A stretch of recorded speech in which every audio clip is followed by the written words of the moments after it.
I think there still is a lot to be done.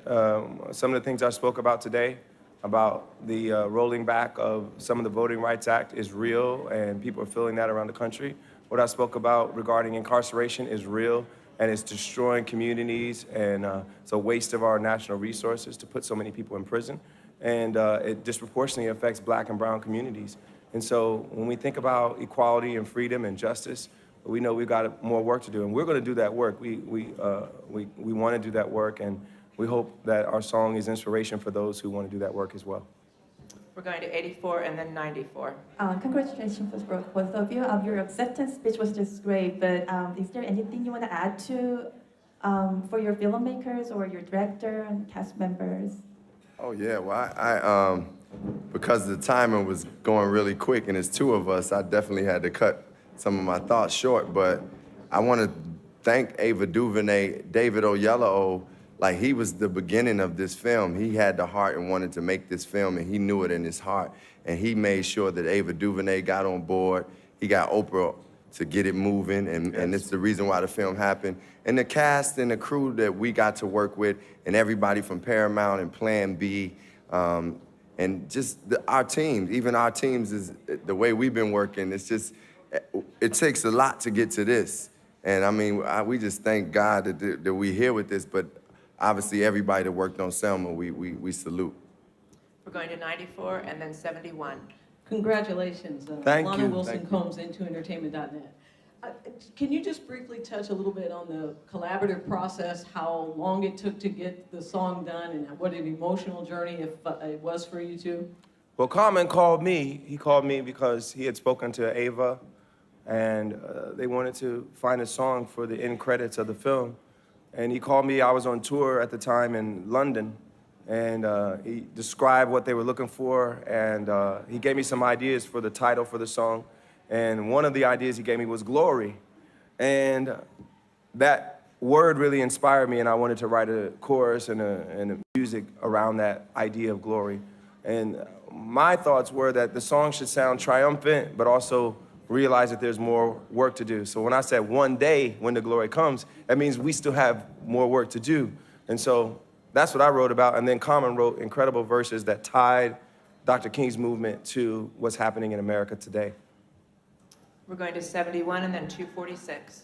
Congratulations. Simon Billy, CBS News, to your left.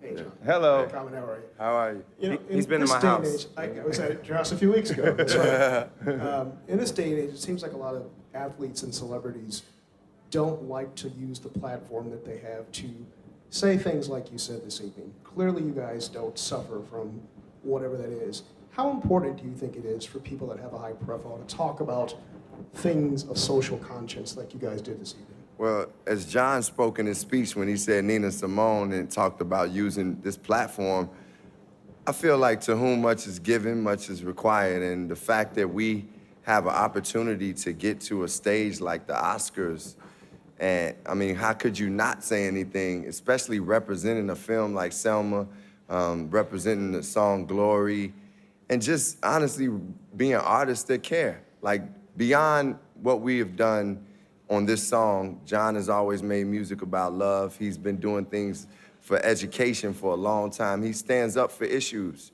Him and his wife sent trucks to people that were protesting, food trucks, to people that were protesting in New York to support them. Those are the things that I feel like we can do as people in position of power and influence. So yes, I feel it's our duty. And I don't hold any other artists accountable, but it's our duty, if you recognize that, to do it. We're going to 246 and then we'll come down here to 212. Hi, guys. Hi. Hi, I'm Chelsea from the Daily Mail Online. Congratulations. Thank you. Now we've talked about the seriousness of the song. Just to lighten it up, John, this is for you.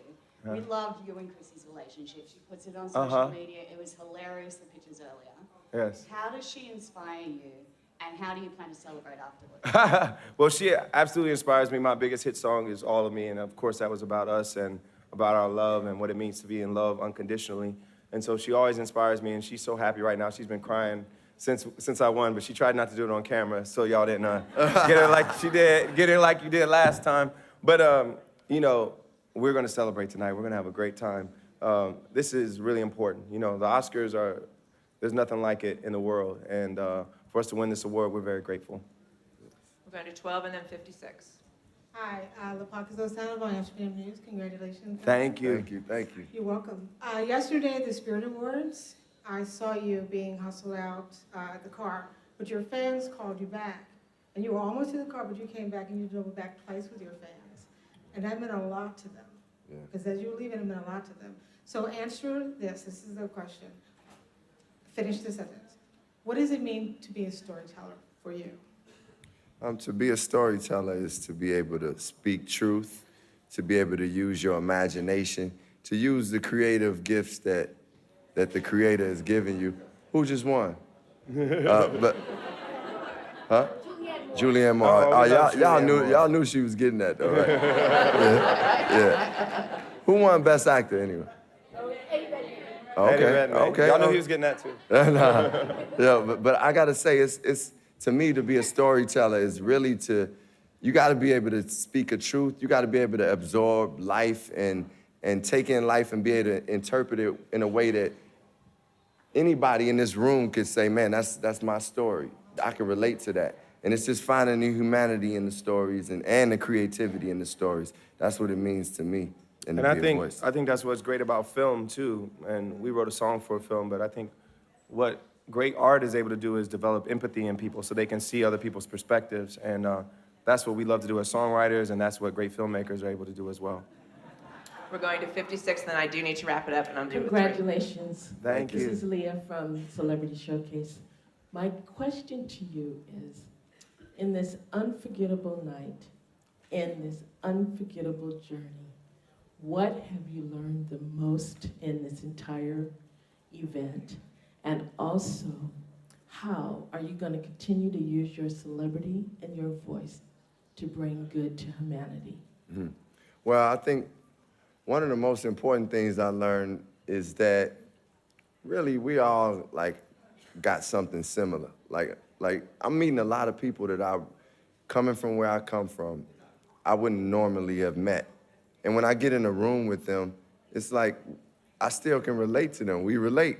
And it's like, I'm really understanding that, okay, yes, you may have come from a different walk of life, but we all have something in common that I ain't trying to say my name and everything, but you know, but We're all legends.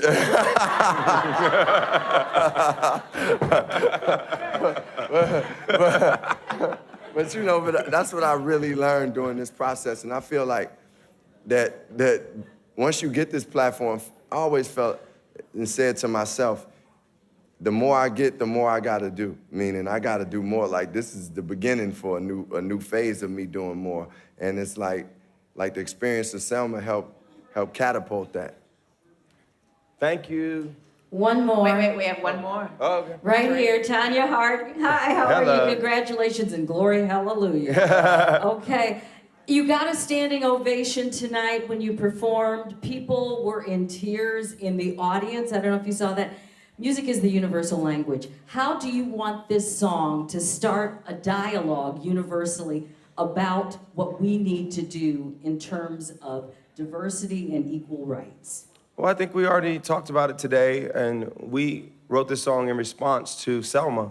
And I think that film is so poignant and urgent and current, even though the events it depicted were 50 years ago.